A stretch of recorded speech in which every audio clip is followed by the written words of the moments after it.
Hello, beautiful ladies. I hope you are doing fabulous on this Thursday evening.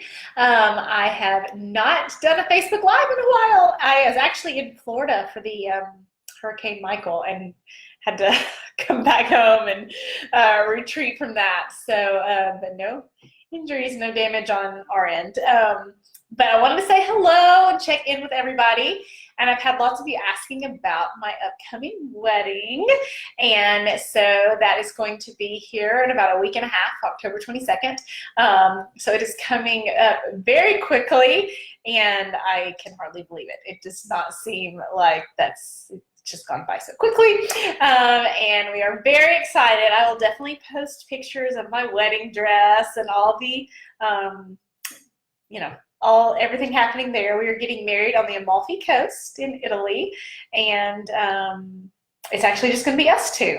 He asked what I wanted, and I said I just wanted to look you in the face and say nice things to you, and I didn't want it to be about anybody but the two of us, and I just wanted to tell him how grateful I was for him, because a lot of you ask me what it's like to be in a relationship with a partner, an equal partner who treats you as an equal and respects you, and there's never any fighting, and what is communication like, and all that kind of stuff. And it all goes back to playing by the same set of rules. We play by the same set of rules.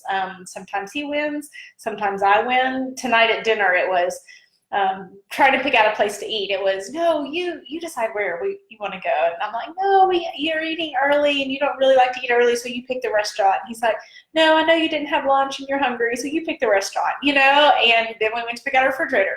Then we went to pick out a TV, and it's the same thing. It's always the same thing. Well, what do you want? I just want you to be happy. What do you want? I just want you to be happy.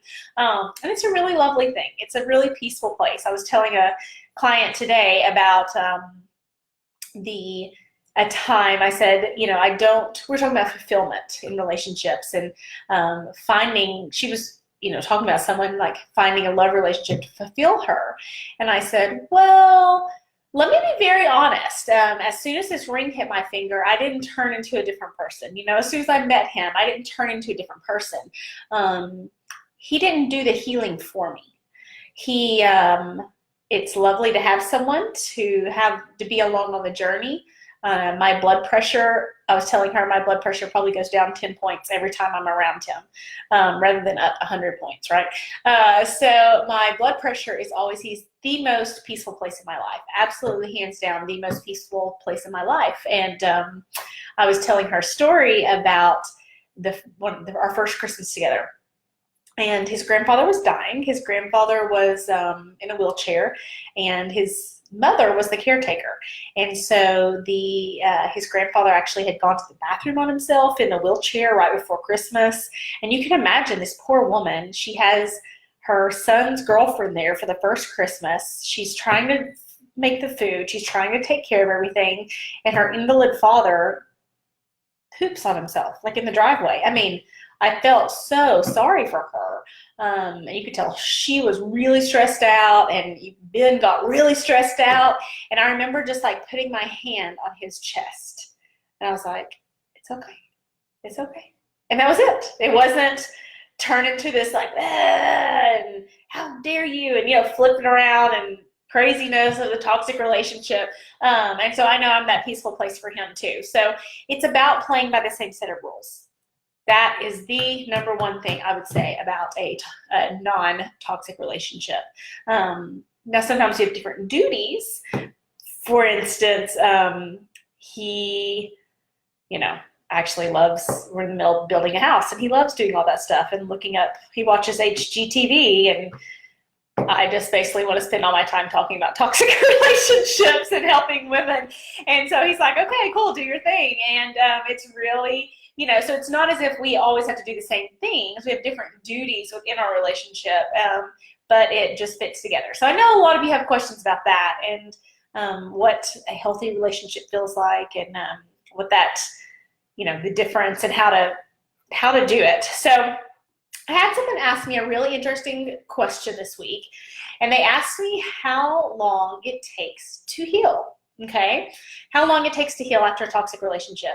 And so my answer would be as long as you want it to. Okay, and I told them a little bit about my journey. So what I found is after a toxic relationship, people go, it's like you want to make a cake, right? You want to get to a new glorious place in life as if it were like a huge cake. And I'll say a little bit more about this so it makes sense. So imagine you're trying to make a cake and you go to one store and you put eggs in a bowl. And then you go to a different store and you put flour in a bowl. And then you go to a different store and you put sugar in a bowl, okay? And then you mix the flour, go somewhere else, mix the sugar, go somewhere else, mix the eggs, mix the butter, whatever, milk, and you never get a cake. You're working, you're making a mess, and you're busy, and you're tired. You're spending money, you're tired, you're busy putting things in bowls, but you never get a cake because you're never putting the right things together at the right time, okay? So when people ask about healing and how long healing takes, and I say, as long as you want it to, it depends on, are you going to put the right things together at the right time? And the right things together at the right time is, you know, just to be honest, it's more than one or two things. You know, sometimes I think I remember at one point, and I actually got on an antidepressant. I was a very different person several years ago if you had met me. And I was on an antidepressant and I thought, okay, it's going to fix everything. It's going to fix everything. And I thought healing was like a one-hit wonder, and like one thing I did would fix something. And it was really a path that I took. And when I got out of my own journey, I basically healed as if it was my job. I was very, very, very serious about it and wanted answers and wanted to heal. And I very much went on that the journey of going one place and mixing eggs and going another place and mixing flour and going another place and mixing sugar. And I just had a big mess. I had a lot of information. And it took a long time to get the transformation I needed because I didn't have anything in the right order. I didn't have a map. I didn't have a journey. And quite honestly, one of the reasons I didn't have that is because a lot of people don't heal well from this, or they go with the phrase, time heals all wounds. And I do not think time heals all wounds, because if time healed all wounds, then you would be happier every time you were older, right? You would automatically be happier in your 60s than you are in your 50s. You'd automatically be happy in your 50s than you are in your 40s. You'd automatically be happier in your 40s than you are in your 30s. And you'd be happier now than you were when you were a teenager, right? If time heals all wounds, then like our lives would look like this gradual incline of happiness, right? And every old person you knew would just be enraptured and full of joy because time would have healed all their wounds and it would all be better. And I wish time healed all wounds. I wish that you could just wait it out and it would get better, but I have not found that to be true. And this person that when I was having this conversation with about it, she said, well, I have a friend and, you know, she healed. And I said, awesome. And she goes, I said, how long did it take her? She goes, well, she seems to be doing better after 10 years. And I was like, whoo, that's a decade of your life. That is a decade of your life. And so, you know, those are a couple questions rolling around with me this week. You know, people asking about the wedding and then asking about how long it took. Kind of seems to be the themes of this week and that I wanted to answer. And if you keep trying to hide behind things, you will never heal. You get in a toxic relationship and you get trained to think about everyone but yourself. You get trained to think about your toxic person, right? Everything's about them. It's what they want. Everything's your fault. Your role is to take the blame for their sins and their anger and their emotions. And it's not that they have a problem with having needs. They have a problem with you having needs. They don't have a problem with anger. They have a problem with your anger, okay? And so if you have been in a toxic relationship and you've been trained to think about them, you've been trained to not think about yourself, okay? And so then you get stuck, right? And when you're stuck, why does he think that? Why does he do that? Was something happened in his childhood? If I had done this differently, would he have stayed? If I had done this differently, would he not have cheated? If I had communicated this in a different way, would he not be angry? And those why questions keep you going around in circles. Why is he doing this? Why did he do this? Why did he say that? Okay. I had a client today, and we were talking about the why questions, and she came up with 77 questions on a regular basis that she circled around with. And I said, wow, that's 77 questions. That takes up a lot of your energy. That takes up a lot of your time. That takes up a lot of your effort. She was going to a store, buying eggs, put them in a bowl. Going to a store, buying flour, putting in a bowl. Going to a store, buying sugar, put in a bowl. She was asking all these questions, spending all her energy searching for these answers, yet she was never getting them. Just like if you're doing all that work and putting all those ingredients together, but never putting them together in the right way, never getting that cake, okay? And yeah, so 77 questions. And if you continue to circle around in those questions, and you continue to let him have control of your head, and I know how hard that is. I am well aware of, it's how difficult it is to not have him in your head. And I'm, because that's what I help people do, is get him out. And so I know that's not just well, don't think about him. I don't want to be one of your friends who don't understand the process and say, well, just stop thinking about him. Well, don't think about him. Don't let him have any power over you. I realize that's easier said than done. And so I do want to recognize that. But yeah, so healing, you have to get serious about it. You have to learn how to invest in yourself. Absolutely. No one's going to do the work for you. Hiding behind children, job, busyness, it doesn't work. It just covers it over, and that pain stays stored in your body for years and years and years. Or you get so used to being miserable, and then another toxic person comes along, and they're like, oh good, she's already been trained. And they can absolutely recognize that you've already been trained.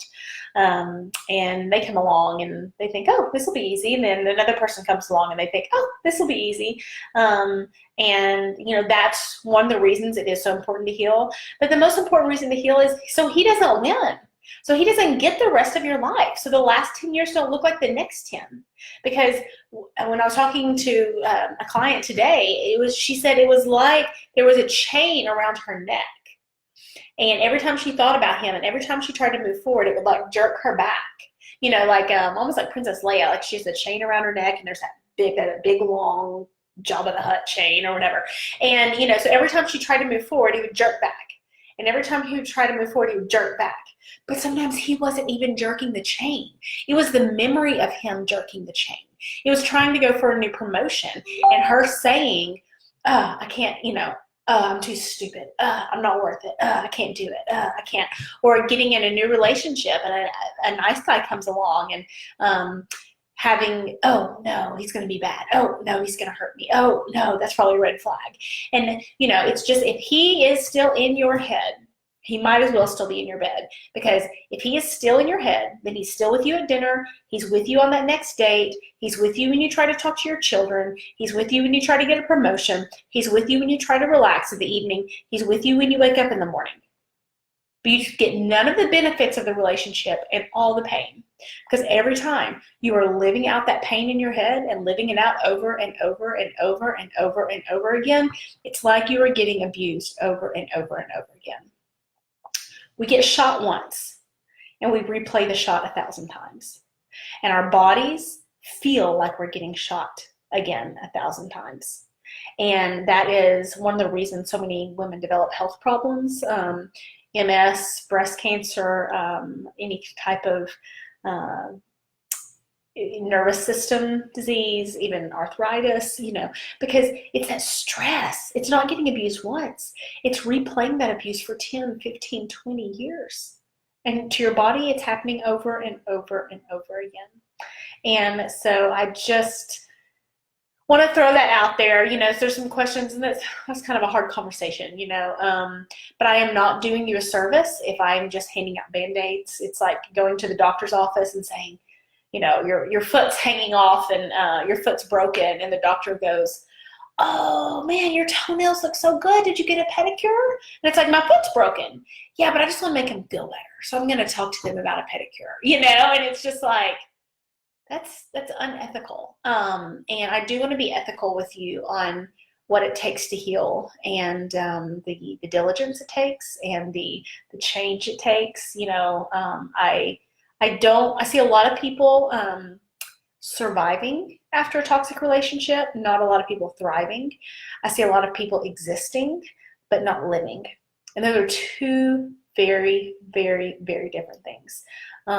If you have any questions, I am quite honestly booked up until the wedding. I'm like texting all these clients and saying, okay, I want to fit you in before I go because I'm actually taking a week off and all that kind of stuff. So, but message me in a little bit. We'll get you on the calendar.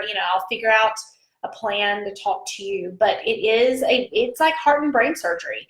And I'd be lying to say, hey, just read this one blog I wrote, or hey, read this, one book. And it's, that like Lundy Bancroft, his stuff's fabulous. He works with abusive men, interviewing abusive men. His stuff, as far as like the male side,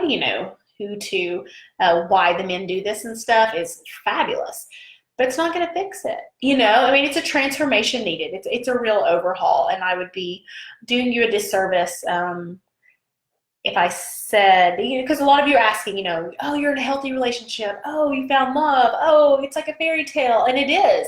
But there was a heck of a lot of work between point A and point B. I would be doing you a huge disservice if I just said, oh yeah, he just came and swept me off my feet and made it all better and it all went away. As soon as I found true love, all that past went away. As soon as I found true love, all that pain went away. As soon as I found true love, I didn't think about, what had happened to me in the past. That's a lie. That's not true. And it would be so unfair to do that to him, so unfair to put that on him, so unfair to ask another person to save me, because then I wouldn't have learned how to save myself. And I tell people, I say, I do not, I'm not here to save you, but I am here to teach you how to save yourself. So if I can help any of you save yourself, give me a couple of weeks. I got to get married first. And I'm actually going to take a vacation, so I may not be posting in the group as much. I'm going to just enjoy being with him. I will absolutely post some pictures when we get them back, and it'll be fun. It's going to be exciting. My dress is amazing, but I've got to figure out what I'm going to do with my hair, because I got a lot of it. We'll see. Anyway, so I hope you guys are doing best. I know that was kind of a hard lesson, but it's an important one, and I would never want to lie to you. My job here is to help you heal, and that means telling you the truth, even when it's a hard truth, and I wish it wasn't. I wish I could say, oh, do these 3 things, it's like better, everything's fine, but you know better. And I'd be lying to you if I'd said that. And I am here to help, but not to lie. And so I hope you have a fabulous evening. Hopefully I'll get to do another live before the trip. But if not, ciao.